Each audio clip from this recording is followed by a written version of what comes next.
Hello friend, আজকে আমরা চলে এসেছি ভাগ করা নিয়মের চতুর্থ পার্ট নিয়ে। এই পার্টে আমরা শিখব 5 আর 6 দ্বারা ভাগ করার নিয়ম। তাহলে 5 দ্বারা ভাগ করার নিয়ম, 5 দ্বারা ভাগ করার নিয়ম সবথেকে সহজ একটা পদ্ধতি।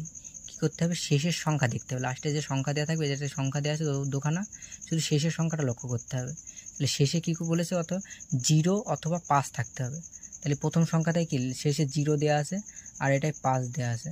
তার মানে কি, শেষের সংখ্যা যদি 0 থাকে তাহলেও 5 দিয়ে ভাগ যাবে, আর যদি 5 থাকে তাহলেও 5 দিয়ে ভাগ যাবে। মানে কি, আর অন্য কিছু দেখাই লাগবে না। এবার বলেছে কি 6 দিয়ে ভাগ করার নিয়ম। তাহলে 6 দিয়ে ভাগ করতে গেলে কী করতে বলেছে? 2 ও 3 এর দুটি নিয়মই মানতে হবে। তাহলে আমরা আগের ভিডিওতে দেখেছিলাম কি 2 দিয়ে ভাগ করার নিয়ম কি? শেষের সংখ্যা জোড় থাকতে হবে। আর 3 দিয়ে ভাগ করার নিয়ম কি? সংখ্যাগুলো যোগ করে যদি 3 দিয়ে ভাগ যায় তাহলে 3 দিয়ে ভাগ যাবে। তাহলে আমার কি দুটো নিয়মে খাটাতে, যে কোনো একটা খাটলে হবে না।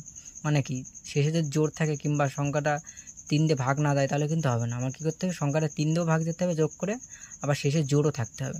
তাহলে আমার এই সংখ্যাটা কত আছে? 5 আর 3 8, 8 আর 2 10 আর 2 12। তাহলে 12 তো যোগ করে 12 হচ্ছে, এটা 3 দিয়ে ভাগ যাচ্ছে, তখন 3-এর নিয়মটা খেটে গেল।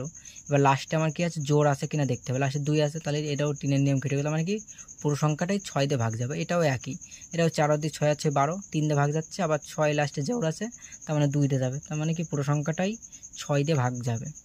আবার দেখা হচ্ছে নেক্সট ভিডিওতে। পরের ভিডিওতে আমরা শিখব কীভাবে 11 দিয়ে ভাগ করার নিয়ম।